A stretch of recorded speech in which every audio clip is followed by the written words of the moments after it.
Bismillahirrahmanirrahim. Assalamualaikum warahmatullahi wabarakatuh. Halo siswa-siswiku yang berbahagia, Sobat Necis semuanya. Bertemu lagi dengan saya Pak Faiz dalam pembelajaran sosiologi. Nah, hari ini mudah-mudahan kita semua tetap dalam lindungan Allah Subhanahu wa taala dan juga tetap dalam keadaan sehat, semangat untuk terus melanjutkan pembelajaran meski masih dalam konsep pembelajaran jarak jauh. Nah, pembelajaran hari ini masih berhubungan dengan bab yang kita bahas di minggu-minggu sebelumnya, yaitu tentang ragam gejala sosial di masyarakat. Nah, hari ini bagian atau subtemanya adalah tentang perilaku menyimpang sebagai gejala sosial. Kita simak pembahasannya. Jika kalian sudah mempunyai modul, nah silakan dibuka modulnya agar bisa dibaca kemudian dipahami bersama, dipelajari bersama tentang materi yang dibahas kali ini.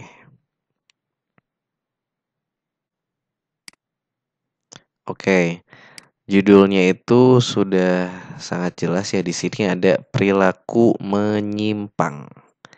Nah, ini dapat tercerna dengan baik katanya atau istilahnya. Nah, kita mulai dari pengertian perilaku menyimpang. Di sini saya sampaikan ada 3 ahli yang mengemukakan tentang pendapatnya pengertian dari perilaku menyimpang. Oke, yang pertama dari Surjono Sukanto ya, menyampaikan bahwa perilaku menyimpang adalah penyimpangan terhadap kaidah-kaidah dan nilai-nilai dalam masyarakat. Nah, ini kata kuncinya yang saya beri tanda atau huruf miring, kaidah-kaidah dan nilai-nilai. Nah, perilaku menyimpang adalah penyimpangan terhadap kaidah-kaidah dan nilai-nilai dalam masyarakat.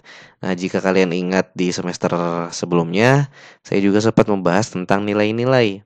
Nilai itu adalah sesuatu yang dianggap baik atau buruk, pantas atau tidak pantas yang menjadi pedoman hidup masyarakat dalam berperilaku. Jadi, penyimpangan itu atau perilaku menyimpang itu, Surjono Sukanto mengatakan bahwa segala sesuatu yang menyimpang terhadap yang tadi saya sampaikan, yang menjadi batasan bahwa ini tuh perilaku ini pantas atau nggak pantas di masyarakat. Nah, itu yang disebut dengan penyimpangan. Juga melanggar adanya kaidah-kaidah. Maksudnya kaidah itu adalah sesuatu yang dipegang teguh oleh masyarakat. Nah, itu singkatnya yang Surjono Sukanto. Nah, kemudian pendapat dari John G. Messiani menyampaikan bahwa perilaku menyimpang adalah pelanggaran terhadap norma masyarakat. Nah, beliau ini lebih menitik beratkan tentang norma masyarakat. Nah, nilai dan norma ini sangat berdekatan. Kalau norma itu adalah aturan yang berlaku di masyarakat, baik tertulis maupun tidak tertulis. Nah, kalau nilai adalah pedoman hidup ya, tentang sesuatu yang dianggap baik ataupun buruk. Kalau norma ini adalah aturannya. Nah, kalau biasanya kalau yang namanya aturan pasti disertai dengan sanksi. Nah, ingat-ingat ya, kawan-kawan semua. Nah, jadi di sini lebih mengutamakan tentang pelanggarannya terhadap norma. Jadi apapun perilakunya, kalau perilaku tersebut tidak sesuai dengan aturan yang ada di masyarakat, maka dari itu disebut dengan perilaku menyimpang. Yang ketiga dari James W. van der Zeden, ya. Perilaku menyimpang adalah perilaku yang oleh sejumlah besar orang dianggap sebagai hal yang tercela dan di luar batas toleransi. Nah, jadi fokusnya lebih kepada bagaimana banyaknya kelompok ataupun masyarakat atau sejumlah besar orang, itu kan artinya lebih dari satu orang nih, menganggap bahwa hal yang dilakukan oleh individu ataupun kelompok itu adalah sesuatu yang tercela dan di luar batas toleransi. Nah, hal yang seperti itulah yang disebut dengan perilaku menyimpang gitu. Mudah-mudahan paham nih. Nah, lalu saya coba untuk sederhanakan, kita simpulkan bersama-sama ya, bahwa pengertian perilaku menyimpang adalah segala perilaku yang dilakukan oleh individu ataupun kelompok yang tidak sesuai dengan nilai dan norma yang berlaku di masyarakat. Jadi perilaku menyimpang ini bisa dilakukan oleh siapa saja, oleh individu ataupun oleh kelompok. Jadi bisa dilakukan oleh sendirian ataupun secara bersama-sama atau berkelompok atau terencana oleh kelompoknya yang tidak sesuai. Jadi nggak sesuai dengan yang tadi saya sebutkan nih. Ini berkaitan dengan dari Surjono Sukanto, kemudian yang John juga sangat berkaitan karena di sini ada nilai dan norma yang berlaku di masyarakat. Jadi kesimpulan dari 3 ahli ini adalah ini. Pokoknya intinya semua perilaku yang dilakukan oleh individu atau kelompok yang nggak sesuai dengan eh, nilai dan norma itu termasuk ke dalam perilaku menyimpang gitu. Ya. Nah, kata lain dari perilaku menyimpang itu adalah nonkonformitas. Ya, ingat-ingat ya, nonkonformitas atau eh, tidak tertuliskan di sini. Istilah lainnya juga adalah deviasi sosial atau dalam bahasa Indonesia adalah penyimpangan sosial. Jadi kebalikannya, kalau nonkonformitas itu adalah perilaku menyimpang, nah kalau perilaku yang sesuai dengan nilai dan norma namanya adalah konformitas. Nonnya dihilangkan gitu. Oke, lanjut. Nah, di sini ada faktor penyebab perilaku menyimpang. Nah, kira-kira apa aja sih yang menjadi penyebab seseorang atau sekelompok orang itu melakukan penyimpangan? Nah, itu di modul pun sudah disampaikan lebih rinci ya. Coba kita sama-sama bahas. Yang pertama adalah adanya proses sosialisasi yang tidak sempurna. Proses sosialisasi tidak sempurna. Artinya apa? Jadi sosialisasi yang tidak sempurna. Sosialisasi itu adalah proses di mana seseorang itu melakukan pembelajaran tentang kehidupan di masyarakat. Nah, ketika proses pembelajarannya ini berlangsung secara tidak utuh atau tidak sempurna, ada kemungkinan seseorang itu melakukan perilaku-perilaku yang menyimpang. Oke, jadi segala hal yang kita coba ketahui, segala hal yang kita coba untuk kita pelajari, itu termasuk ke dalam proses sosialisasi. Dari mulai kita dilahirkan sampai kita tiada, itu semuanya adalah proses belajar, proses sosialisasi. Nah, pada saat proses sosialisasi tidak sempurna, nah bagaimana sih yang tidak sempurna? Artinya yang tidak sempurna itu ada part-part dalam kehidupan kita atau bagian-bagian tertentu yang kita itu tidak mendapatkan prosesnya itu tidak utuh gitu. Jadi makanya seseorang bisa melakukan suatu perilaku yang menyimpang. Contohnya, ketika dalam satu keluarga yang namanya seorang anak pasti membutuhkan 2 sosok yang paling berpengaruh dalam hidupnya, yaitu orang tua di mana ada ayah dan ada ibu. Ketika salah satu sosoknya seperti misalnya ayah tidak bisa hadir dalam kehidupan seorang anak ataupun tidak bisa memberikan perhatian secara utuh, secara penuh, secara kasih sayang atau secara afektif gitu, seseorang anak ini pasti akan mengalami suatu hal yang berbeda dengan orang lain yang punya sosialisasi yang sempurna. Karena sosok itu kadang memang bukan kadang lagi, pasti dibutuhkan oleh seorang anak. Itu ketika tidak ada seorang ayah, bisa saja karena kurang perhatian, akhirnya tidak tahu mana yang harus dilakukan dan tidak dilakukan. Nah, secara tidak sengaja melakukan tindakan yang menyimpang, gitu. Nah, itu contohnya. Kemudian yang kedua, adanya subkebudayaan menyimpang. Subkebudayaan menyimpang adalah suatu kebudayaan khusus yang normanya bertentangan dengan norma-norma budaya yang dominan. Nah, maksudnya lebih mudahnya ya, maksudnya gini, ketika seseorang dalam proses perjalanan hidup itu mengenal orang lain yang menyimpang, nah ini biasanya akan diajak ataupun secara tidak langsung dia mengikuti perilaku yang menyimpang ini karena dia merasa eh, kebudayaan itu adalah sesuatu hal yang biasa atau yang dia lihat gitu. Ketika atau istilah lainnya pada saat seseorang berteman dengan eh, yang menjual parfum atau minyak wangi, maka akan terbawa wangi juga. Tapi ketika seseorang dekat atau bergaul dengan pandai besi, maka akan ke bawah atau kecium bau ataupun wewangian yang tidak sedap atau kebalikannya gitu. Nah, jadi siapa diri kalian itu juga dipengaruhi oleh siapa orang-orang yang terdekat dengan kalian gitu. Mudah-mudahan paham ya siswa-siswiku yang berbahagia. Yang ketiga adalah lingkungan pergaulan. Betul sekali bahwa pergaulan ini tadi berkaitan dengan yang nomor dua ya. Kalau subkebudayaan menyimpang ini dipengaruhi karena seseorang diajari atau melihat sesuatu yang menyimpang, makanya ikut melakukan perilaku yang menyimpang gitu. Kalau ini lingkungan pergaulan, jadi bisa saja ini kelompok orang yang berperilaku menyimpang dalam jangka waktu yang lama. Jika seseorang ini bergaul dengan kelompok tersebut, maka seseorang lambat laun akan berperilaku sama seperti kelompoknya. Gitu. Ini karena lingkungan pergaulan.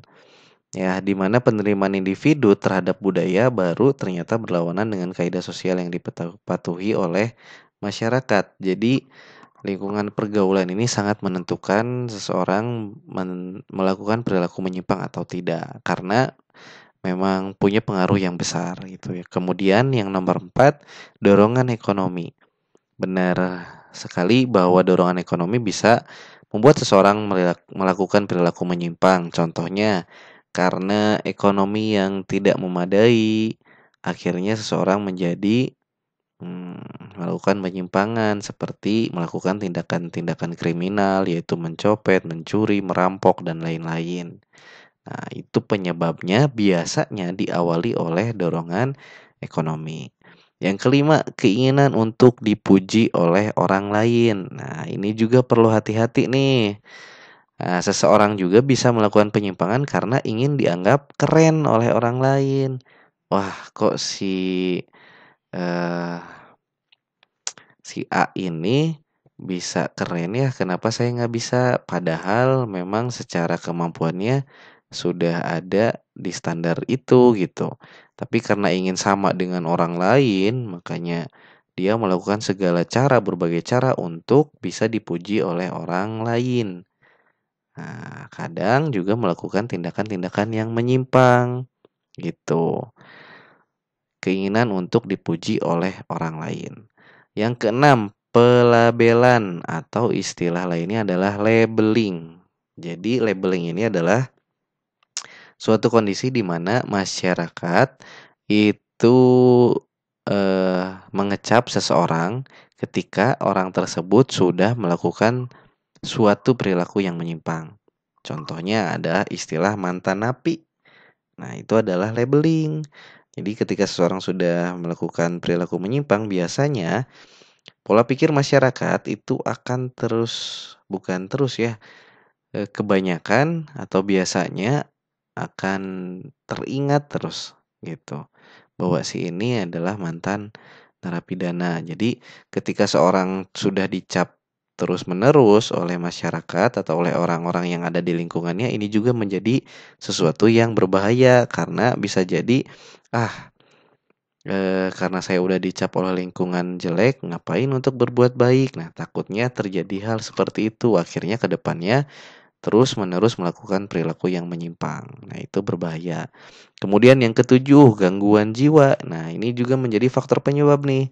Kenapa gangguan jiwa bisa menjadi faktor penyebab? Karena dari pikiran yang tidak normal atau tidak waras, bisa saja seseorang melakukan perilaku-perilaku yang menyimpang, bahkan sampai ke tindak-tindak kekerasan gitu. Tidak sedikit kasus-kasusnya yang terjadi seseorang sampai melakukan kekerasan terhadap orang lain, terhadap keluarga, terhadap temannya, karena memang dia terganggu jiwanya atau pikirannya atau tidak waras. Nah, kemudian yang kedelapan yaitu pengaruh media massa. Betul bahwa media massa saat ini sangat berpengaruh sekali terhadap perilaku seseorang. Nah, apa yang kalian follow, apa yang kalian lihat sehari-hari di sosial media, di televisi, di berita-berita, nah itu kadang juga menjadi sebuah hal yang eee, sebuah hal yang jadi memori di ingatan atau di pikiran eee, orang-orang gitu yang tanpa disadari masuk ke alam bawah sadarnya, yang kadang juga bisa menjadi inspirasi-inspirasi untuk melakukan perilaku menyimpang tanpa disadari. Contohnya, anak kecil nih yang belum dewasa, yang belum tahu mana yang pantas untuk dilakukan dan yang tidak. Karena sering menonton acara televisi yang ada adegan-adegan kekerasannya, akhirnya meniru gaya tersebut dengan temannya. Nah, ada konflik lah di situ, terjadi eh, kekerasan di situ. Nah, itu didorong dari media massa seperti itu. Itu faktor penyebab ya, ada 8 faktor penyebab.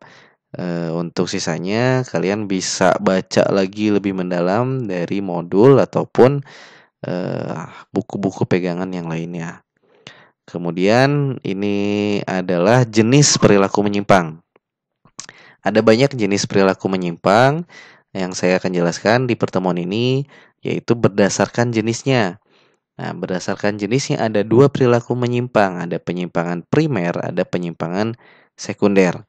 Nah, istilah lain dari penyimpangan primer atau disebut juga dengan primary deviation. Perilaku menyimpang yang primer ini adalah perilaku menyimpang yang masih dapat ditoleransi atau dimaafkan oleh masyarakat. Karena perilaku menyimpang ini dikategorikan bukan termasuk ke dalam perilaku yang berat, tapi perilaku yang menyimpang yang masih ringan. Bahkan ini hanya dilakukan sekali-kali ataupun hanya sekali karena eh, unsur keterpaksaan gitu. Seseorang itu melakukan penyimpangan primer ini karena terpaksa mau tidak mau harus melakukan hal tersebut gitu. Apa sih contoh dari penyimpangan eh, primer ini? Nah, misalnya seorang siswa nih, misalnya ya seorang siswa yang karena satu kejadian dia tuh orangnya rajin sekali berangkat ke sekolah. Nah, tiba-tiba satu waktu dia sakit misalnya atau mungkin karena di jalan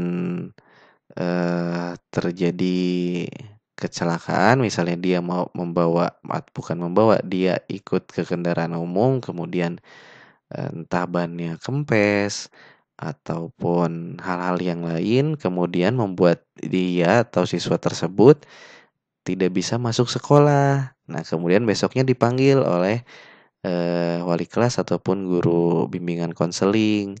Nah, hal ini masih bisa ditoleransi atau dimaafkan karena terjadinya karena memang kondisi ataupun dilakukan hanya sekali tidak berulang gitu dan sifatnya masih ringan seperti itu. Nah, berbeda dengan penyimpangan sekunder atau secondary deviation. Nah, kalau penyimpangan sekunder ini adalah perilaku menyimpang yang dikategorikan berat, dilakukan secara berulang dan tidak dapat ditoleransi atau dimaafkan oleh masyarakat. Ya, kalau penyimpangan sekunder ini memang kategorinya jelas berlawanan dengan penyimpangan primer. Ya, kemudian dilakukannya secara berulang-ulang karena sudah menjadi bagian dari diri seseorang atau bisa disebut dengan profesi ya, dan memang sudah tidak dapat ditoleransi atau dimaafkan. Contohnya apa? Yang pasti ini kalian sudah ketahui ya, tindakan-tindakan kejahatan seperti pencurian, kemudian atau jenis pencurian seperti begal sampai dengan terjadi pembunuhan gitu yang dilakukan secara berulang-ulang. Kemudian siswa yang sering membolos, yang sering membolos dilakukannya berulang-ulang kan kalau istilah sering dilakukan berarti lebih dari satu kali.